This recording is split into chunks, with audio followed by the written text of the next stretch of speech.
So you had talked about how to mark the mail. So how can I go back and say, okay, I mailed 3,000 pieces on October 1st.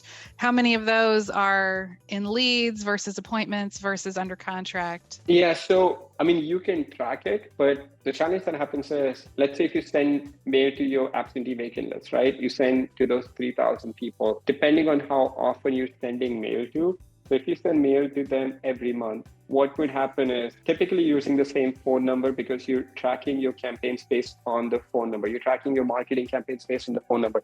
So if you send, let's say in the month of October, you send postcards to your absentee vacant list of 3,000. So let's say you get 1% call back. So you get 30 people to call back. And then you send another mailer to the same list next month, but this time you send a letter. Unless you're using different phone numbers for each mailing, it's almost impossible to 100% track how many calls you receive. But because what would happen is some people might call you back the following month from the original postcard and not from the letter. So it's very hard to 100% accurately track that. You could, if you're using different phone number for every single campaign, then you could definitely track that. But you would go into the list section right here.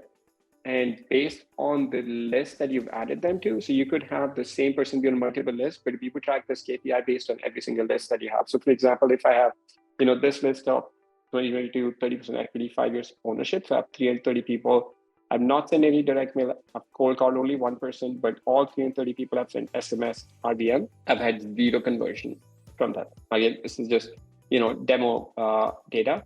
But if I had, let me go back and expand this. So if I look at another list that I have, like this one, for example, or this one, like absentee motivation list, right? I have 3,961 people. I only sent direct mail to 18, cold call 55, and SMS to 114, and RBM 204. Now I can see, I have 7 leads, 2 appointments, 2 offer made, 3 under contract, and 4 deals that I have from this. So I can track based on the list that I'm tracking. Another way is if you go into your KPIs and you're sending out, direct mail based on the phone number, we would track right here on the probate list, for example, however, all the direct mail you've sent so far, you had 21 leads, and you can click right here. You can see every single lead that came from your probate list. And you have 3 appointments, 12 offers, 11 contracts, and 9 deals. And you can click on any one of them. The challenge that happens with tracking the response rate is because you're using the same phone number for different mailings to the same list. So you might get some people call you this month, and then from the same campaign, people might call you next month. So we cannot separate that you got these calls from your October mailing and these from November mailing. I mean, I would say typically 80% of the calls that come in will come in the initial month of sending that mail out. And then, there would be 20% of the people that call you back would be from future. They will come in future. They just held on to your postcard or letter that you sent out, but would never be able to accurately, calculate what was the exact response rate. We can track exactly what your ROI is.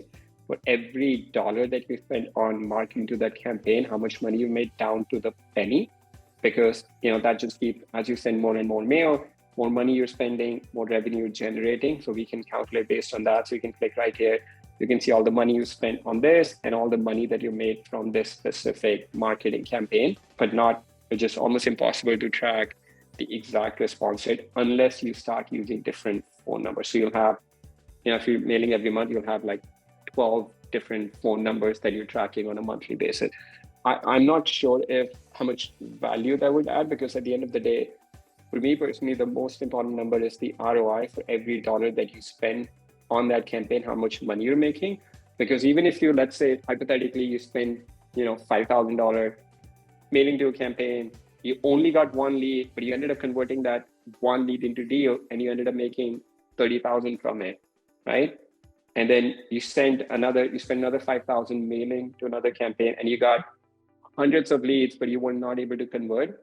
At the end of the day, the number that really matters is for every dollar that you spend marketing, how much money did you make from that specific campaign? I'm not sure if unless somebody else has, better way of tracking the response rate accurately without using different phone numbers for every single mailing campaign. I would love to kind of hear if anybody has thoughts on that. So unless you want to measure how many touches you need to have to get a deal, then you want to do this rotating numbers and measure how many campaigns you did on one particular address or a group of particular addresses. Yeah, absolutely. I mean, it depends. Looking at like some of the users that are consistently doing deals from direct mail, we haven't really seen anybody like using different phone numbers. I mean, people that are using different phone numbers, I can tell you like after 5 or 6 mailings, it would get very confusing and you would just keep adding more and more phone numbers to your database because you're not just mailing to